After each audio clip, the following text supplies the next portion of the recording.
My name's Ava, and if you had told me a couple of years ago that I'd be where I am now, I'd have laughed you out of the room. Back then, I was all about chasing stories, living off caffeine, and making my mark in the world of journalism. PR was just a blip on my radar, something I thought I'd never touch. Life's funny that way, huh? This story really kicks off on what I thought was just another Tuesday. I was in this cozy little cafe downtown, glued to my phone, deep in conversation about some PR campaign that was giving me a headache. The kind of talk where if you're not in the biz, it sounds like I'm speaking another language. Yeah, I get it. But if we pivot the narrative towards a more grassroots approach, we can totally bypass the traditional media gatekeepers. I remember saying, probably a bit louder than necessary. I've always had a voice that carries. And there's this guy, sitting all by himself at the next table. Couldn't have been more than 30, dressed casual, but neat. He's got this look on his face like he's trying to solve a puzzle, but missing half the pieces. I wrap up the call, let out a long sigh, and that's when I notice him staring. Not in a creepy way, more bewildered than anything. What? Never heard a woman talk shop before? I shot at him, half annoyed, half amused. He just blinks, then breaks into this easy, disarming grin. Actually, I was trying to figure out what language you were speaking. Sounded like English, but I couldn't make head or tail of it. I couldn't help but laugh. It's called PR speak. It's English, but for masochists who like their jobs a little too much. He chuckles, slides his chair a bit closer. Ethan, he introduces himself, offering a hand. Ava, I reply, shaking his hand. His grip's firm, honest.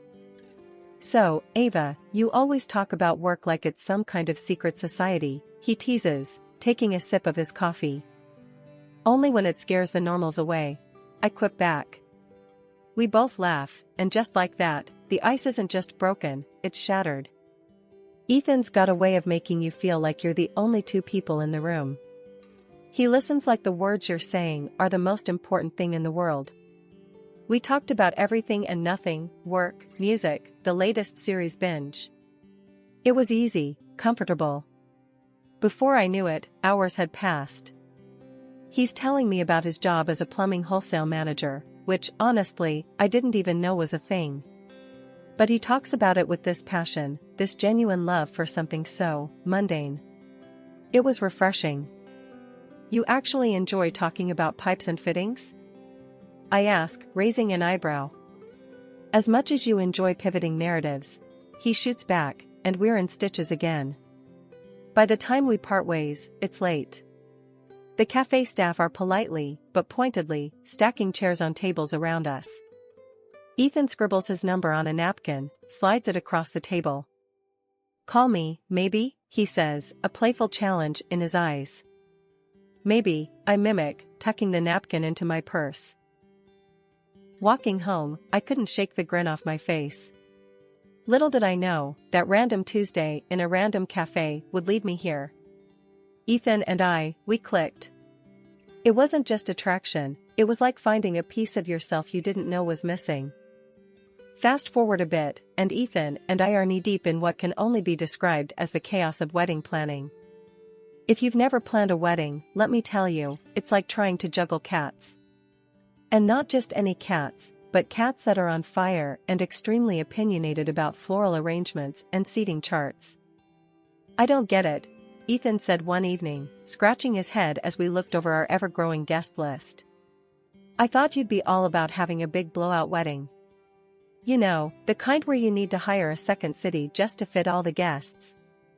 I laughed, tossing another crumpled-up version of the guest list into the bin. Nah, that's not me.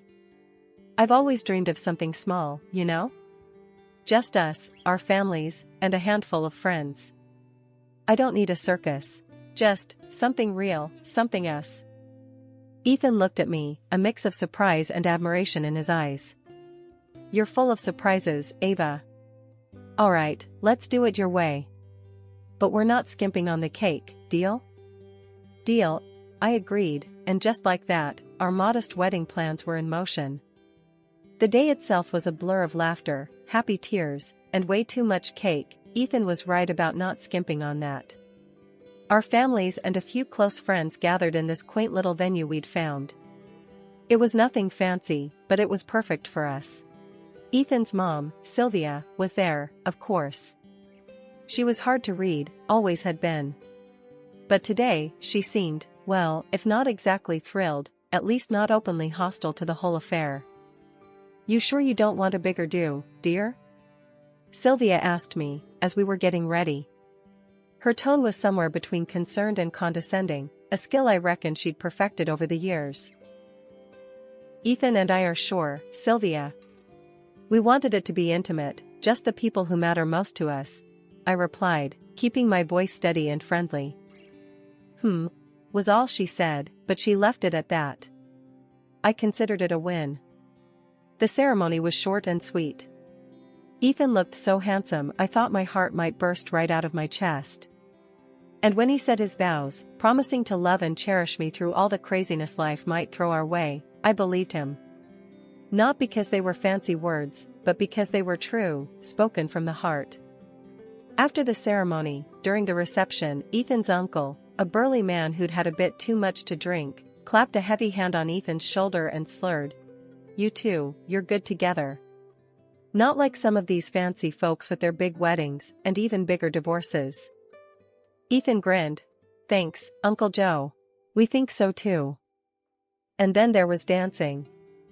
I'm not much of a dancer, more of a flailer, really, but with Ethan, it didn't matter. We were clumsy and completely out of sync, but it was perfect because it was us. As the night wound down, Ethan pulled me close, his voice soft in my ear. "Best day of my life, Ava. I can't believe you're my wife." I rested my head on his shoulder, feeling the weight of the day start to lift. "Best day of mine too, Ethan. Here's to us and to doing things our way."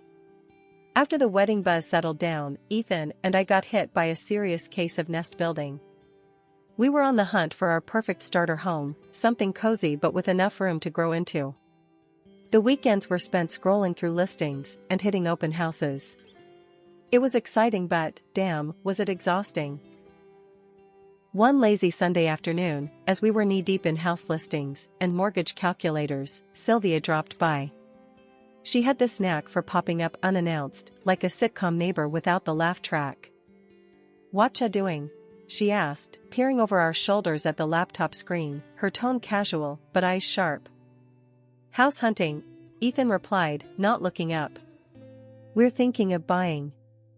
Sylvia perked up at that, her interest suddenly piqued. "Oh, buying, are we? Moving up in the world?" I shot Ethan a look, trying to gauge his reaction. He just shrugged, the universal husband signal for, "Let's not make a scene." We showed her some of the places we were considering. She had an opinion on everything, the location, the layout, even the color of the freaking curtains in the photos. Then, out of the blue, she dropped the bomb. "Since you two are doing so well, maybe you could help me out with something. My living room could use a facelift, a new couch, maybe a TV stand." Ethan and I exchanged looks. This was new territory. What do you mean?" I asked, trying to keep the skepticism out of my voice. Sylvia waved a hand, as if she was asking for something as simple as borrowing a cup of sugar. "Oh, you know, just a little financial help. It's not like you can't afford it." Ethan coughed, a clear sign he was uncomfortable. "Mom, that's not really." But Sylvia cut him off. "Ethan, darling, I've given you everything. The least you could do is help your old mother out." The room got tense. I could see Ethan wrestling with himself, the guilt Sylvia was laying on thick. "Okay, Mom. We'll see what we can do," he finally said, deflating like a balloon. I was floored. Just like that? We were going to dip into our house fund for Sylvia's living room makeover? After Sylvia left, with a smug little smile and a list of furniture stores, Ethan and I had it out. "Ethan, what the hell? Why'd you just roll over like that?" I was pacing, my hand slicing the air, for emphasis. He was on the couch, head in hands. Ava, it's my mom. What was I supposed to do? Say no? Yes. That's exactly what you were supposed to say. I shot back. We've been saving for months, and now we're supposed to just hand it over for her living room? Ethan stood up, his frustration matching mine. I know. It's just, she's my mom. It's complicated. Complicated doesn't even start to cover it, Ethan. We're talking about our future here. Not just some new furniture for your mom. The argument went back and forth, a tennis match of frustration and guilt. It was like a merry-go-round of frustration. We finally agreed that Ethan went too far by giving Sylvia access to our shared account, a decision we both regretted pretty quickly. But agreeing doesn't fix the feeling that our plans just took a major hit. That night, as we lay in bed, the air still thick between us, Ethan whispered, I'm sorry, Ava. We'll figure this out. Together. Yeah. I whispered back, not convinced, but wanting to believe. Together. After the whole living room saga, you'd think we'd get a breather. But nope, life had more in store for us, especially with Sylvia. This time, the battlefield was social media. Yeah, that's right. Facebook, Instagram, you name it. Sylvia suddenly became tech-savvy and found a new way to stir the pot. One evening, I'm scrolling through my feed, and I see a notification pop up. Sylvia commented on one of my posts. A picture from a work event, me in front of this big crowd, mic in hand, doing my PR thing. Her comment? Must be nice to travel and eat out all the time while some of us can barely afford a coffee. I stared at the screen, my blood boiling. Ethan! I yelled, not caring that it was past 11 p.m. and he was probably dozing off. He came running, phone in hand, a look of what now, plastered on his face. Look at this.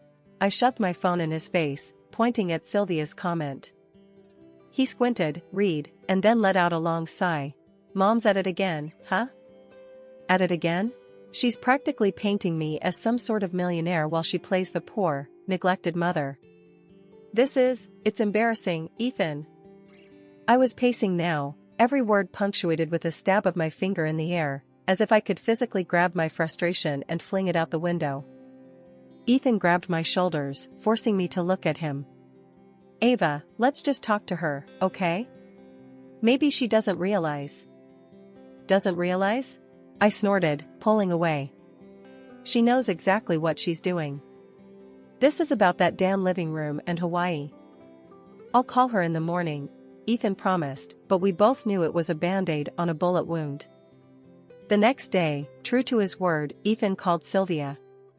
I only caught his side of the conversation, but it was enough to paint a pretty clear picture. Mom, you can't post stuff like that. Yes, I get you're joking, but... No, Mom, it looks bad. Ava's upset. Well, maybe think before you post? It went on like that for a good 20 minutes. Ethan, ever the peacemaker, trying to reason with an immovable object. When he finally hung up, he looked like he'd gone 10 rounds with a heavyweight. She'll think about it, he said, but we both knew think about it meant find a new angle to cause drama. And she did. Her next move? Comments turned into direct messages, asking for this and that, hinting about how nice Hawaii looked this time of year. It was like dealing with a social media mob boss. Finally, I had enough. Ethan, this has to stop. It's either your mom or me at this point. We were in the kitchen, a half-eaten pizza between us, the epitome of domestic bliss if it weren't for the looming mother-in-law-shaped cloud over our heads.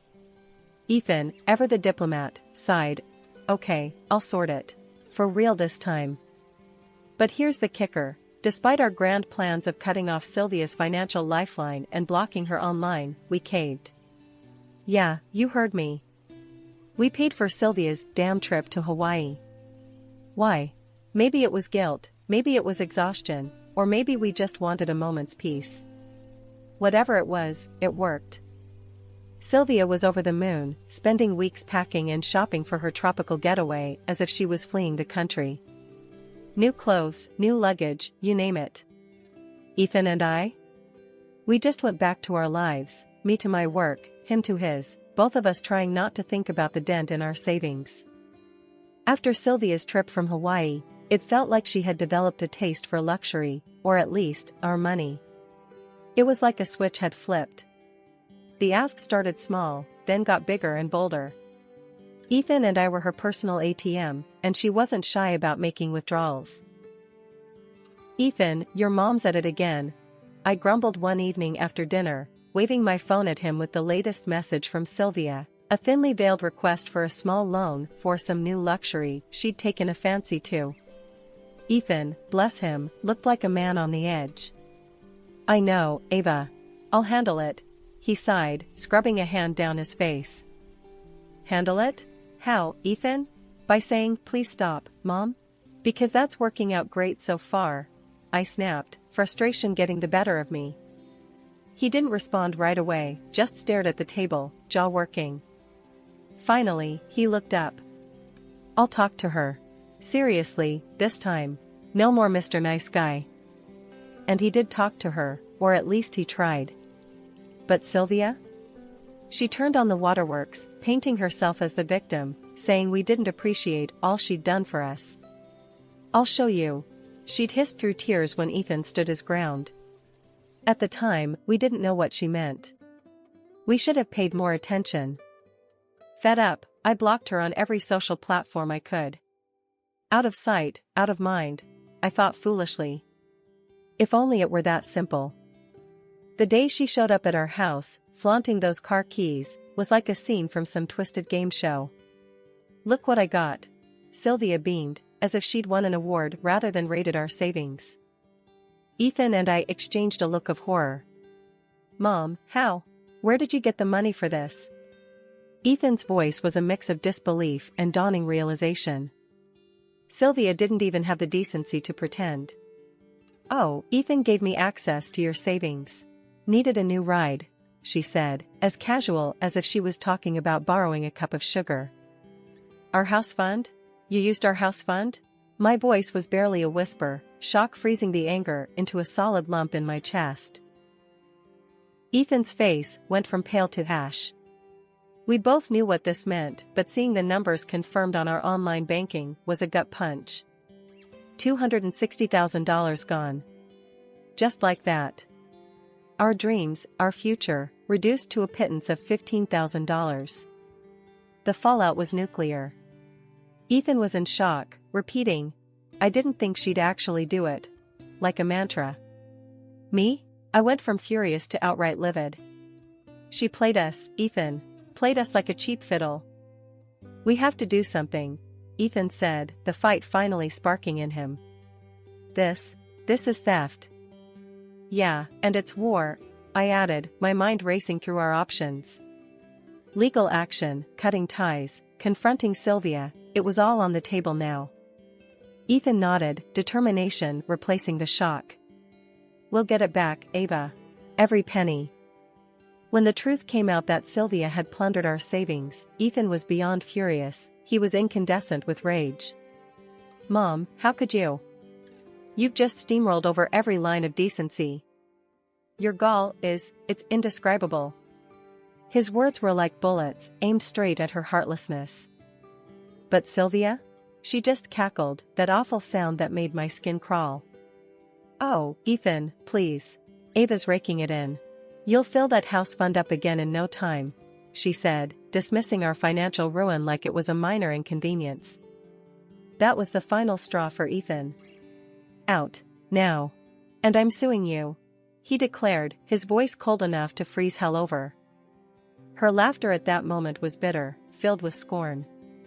"You wouldn't dare. I'm your mother," she retorted, as if that bond gave her immunity. But Ethan was done playing her games. The second she was out the door, he was on the phone, securing our accounts and pulling together all the paperwork for a lawsuit. Sylvia might have thought it was all a bluff, but the fire in Ethan's eyes said otherwise. When the reality of the lawsuit hit her, Sylvia's reaction was volcanic. She bombarded Ethan's phone with calls, hurling accusations and insults, trying to guilt-trip him into backing down. But Ethan stood firm, cutting off all communication with her. The courtroom drama that unfolded was like something out of a bad TV show. It dragged our family drama into the glaring light of public scrutiny. But Ethan, he held his ground, presenting evidence with unflinching resolve.